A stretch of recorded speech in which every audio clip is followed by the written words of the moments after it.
నమస్తే, నేను మీ వసంత్. ఈరోజు రాష్ట్ర వ్యాప్తంగా కూడాను పింక్ బుక్ గురించి ఒక చర్చ జరుగుతుంది.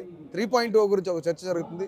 మహిళలకు అన్యాయం జరిగింది అంటూ ఈరోజు కవిత గడప గడపకు నేను వస్తాను, కాంగ్రెస్ పార్టీకి బుద్ధి చెప్దాం, రానున్న రోజుల్లో బీఆర్ఎస్ అధికారంలోకి రాబోతుంది అని చెప్తున్నారు.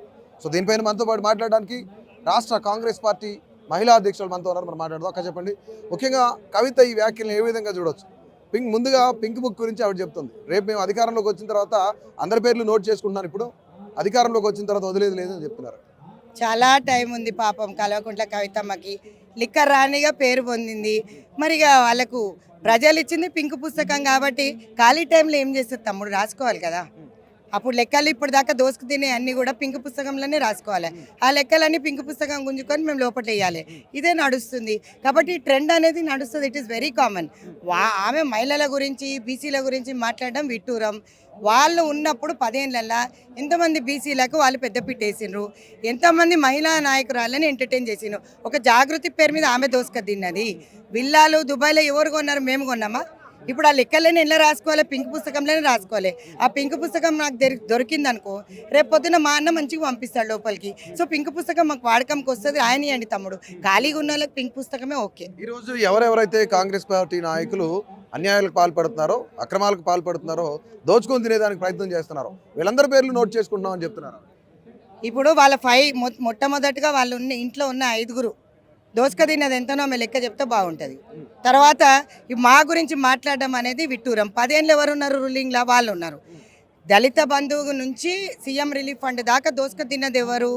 Kalvakuntla Kavitha and family, KCR and family.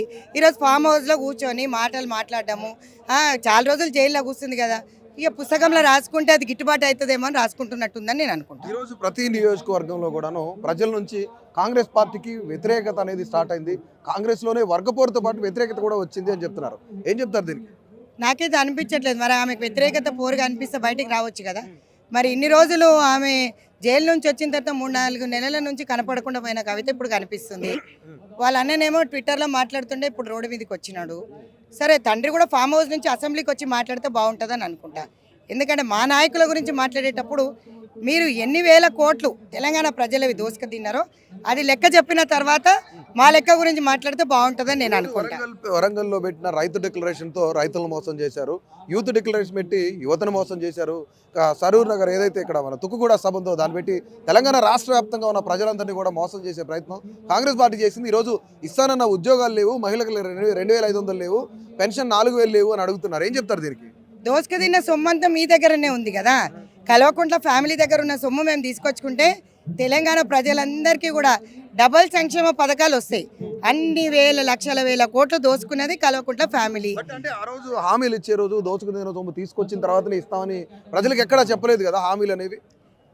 నేను అది చెప్పట్లేదు. నేను అంటుంది బంగారు తెలంగాణ చేయడానికి సోనియా గాంధీ గారు తల్లి తెలంగాణ ఇచ్చింది.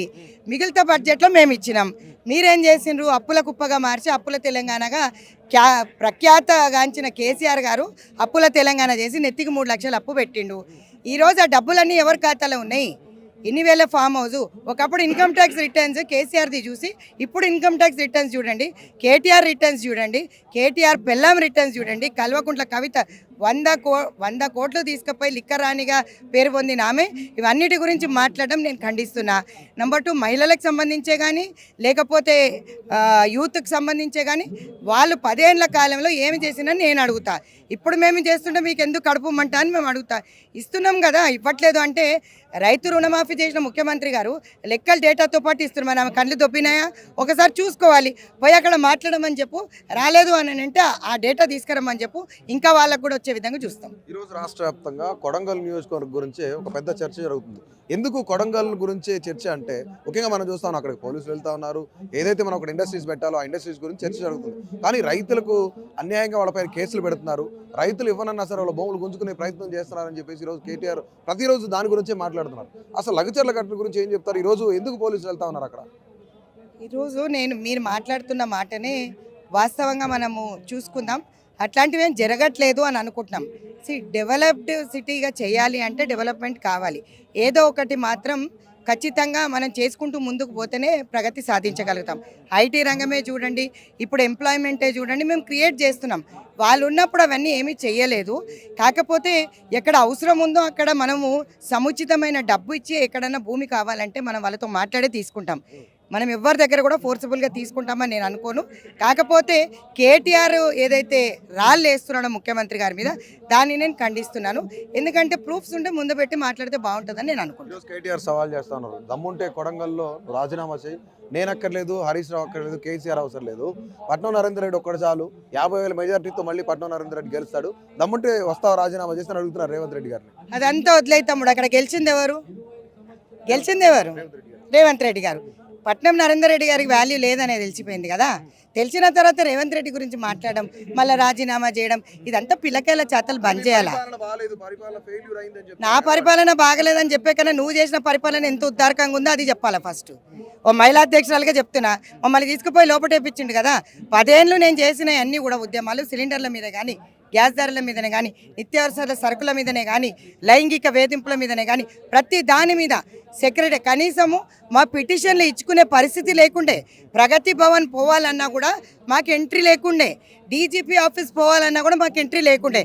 మరి ఆ రోజు మీ పాలన దొరల పాలు ఎట్లుండే, ఈరోజు ప్రజాపాలన ఎట్లుంది? ప్రజలు చెప్తారు. నీకు చెప్పాల్సిన అవసరం లేదు. పట్నం నరేందర్ రెడ్డి గారిని తీసుకొచ్చి ఇక్కడ ఊసబెట్టినా కూడా ఉద్ధరించేది ఏమీ లేదని నేను అనుకుంటాను. రైట్, చివరిగా చెప్పండి, మహిళలకు అవదాతల పెన్షన్ 4,000 ఇస్తానన్నారు, మహిళలకు 2,500 ఇస్తాన్నారు. ఒక మహిళా పార్టీ రాష్ట్ర అధ్యక్షురాలుగా చెప్పండి, ఏమయ్యాయి ఆ యొక్క హామీలు ఏమైనాయి? చూడండి తమ్ముడు, ప్రతి ఒక్కటి ఇమీడియట్గా నెరవేర్చాలంటే ఇబ్బందికరంగానే ఉంది. ఎందుకంటే మిగిలిన బడ్జెట్లో ఉన్న తెలంగాణ అప్పుల గుప్పగా మార్చి నిధులు సేకరించి వాళ్ళకి ముఖ్యమంత్రి గారు ప్రతి వేళ వాళ్ళ నిత్యం వాళ్ళ గురించి మాట్లాడుతూ, మొన్న కూడా దావోస్కి వెళ్ళి మనకు ఏ విధంగా మంచి చేస్తే బాగుంటుంది అని ఆలోచిస్తున్నారు. కాబట్టి కొంచెం సమయం పట్టొచ్చు. ఎవ్వరు కూడా ఇబ్బంది పడాల్సిన అవసరం లేదు. ఖచ్చితంగా వీళ్ళందరికీ 2,500తో పాటు మేము అంటున్న 500 అయితే ఆల్రెడీ సిలిండర్ అమల్లోకి వచ్చేసింది. 200 యూనిట్ల కరెంటే కానీ, ఇవన్నీ సంక్షేమం, బస్ ట్రాన్స్పోర్ట్ ఫ్రీయే కానీ, ఇవన్నిట్లో కూడా తిరుగుతున్నారు. లేదు అని చెప్పమనండి. కేటీఆర్ బ్రేక్ డాన్సులని మాట్లాడిన కేటీఆర్ మహిళల పట్ల ఎప్పుడు కూడా చిత్తశుద్ధి నా చెల్లెకు లేదు, నా అన్నకు లేదు, తండ్రికి అసలే లేదు. రాష్ట్ర వ్యాప్తంగా రేపు స్థానిక సంస్థల ఎన్నికలు రాబోతున్నాయి, సర్పంచ్ ఎన్నికలు, ఎంపీటీసీ, జడ్పీటీసీ. ఇందులో ఖచ్చితంగా కాంగ్రెస్ పార్టీ ఫెయిల్యూర్ అనేది తెలుస్తుంది. బీఆర్ఎస్ మేము ముందుకెళ్తాం, బీఆర్ఎస్ క్లీన్ స్వీప్ చేయబోతుంది రూరల్ అంతా కూడా అని బీఆర్ఎస్ చెప్పుకుంటున్నారు. బీజేపీ మాత్రం ఖచ్చితంగా మేమే గెలుస్తామని బీజేపీ కూడా చెప్తోంది. ఈరోజు జిహెచ్ఎంసీని కూడా మేమే అది కైవసం చేసుకోబోతామని చెప్పేసి బీజేపీ కూడా చెప్తున్నారు. ఏం చెప్తారు రాష్ట్ర మహిళా అధ్యక్షులు? రోజు కూడా చెప్పినారు కదా, మేమే గెలుస్తాం, బీఆర్ఎస్ గెలుస్తుంది, బీజేపీ గెలుస్తుంది అని అన్నారు. తీరా ఎంపీ ఎలక్షన్స్లో ఎవడు పోటీ చేయకుండా ఎట్లా క్యాండిడేట్స్ పెట్టారు, చాలా వరకు కూడా ఎక్కడ కూడా వాళ్ళు చూపించినారు. వాళ్ళు సపరేట్ కాదు, ఇద్దరు దొంగలే అని చెప్పి చూపించినారు. కాబట్టి చెప్పుకోవడం ఏముంది, అందరు చెప్పుకుంటారు. రిజల్ట్ చూద్దాం, we will see, let's see ఏమవుతుంది అనేది చూసుకుందాం.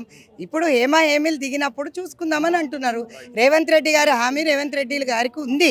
ఖచ్చితంగా ప్రజల వద్దకు మేము వెళ్తాం, మేమేం చెప్పుకోవాలి, ఎలా గెలవాలి అనేది మా స్ట్రాటజీ మాకుంది. ఇప్పుడు వాళ్ళు చెప్తున్నారు కదా మేము గెలుస్తామని. మరి ఆ రోజు కూడా చెప్పింది కదా ఎలక్షన్లో మేము గెలుస్తామని. ప్రజలు ఓటమిపాలు చేసినా లేదా, అదేవిధంగా తీర్పు ఉంటుందని నేను అనుకుంటాను.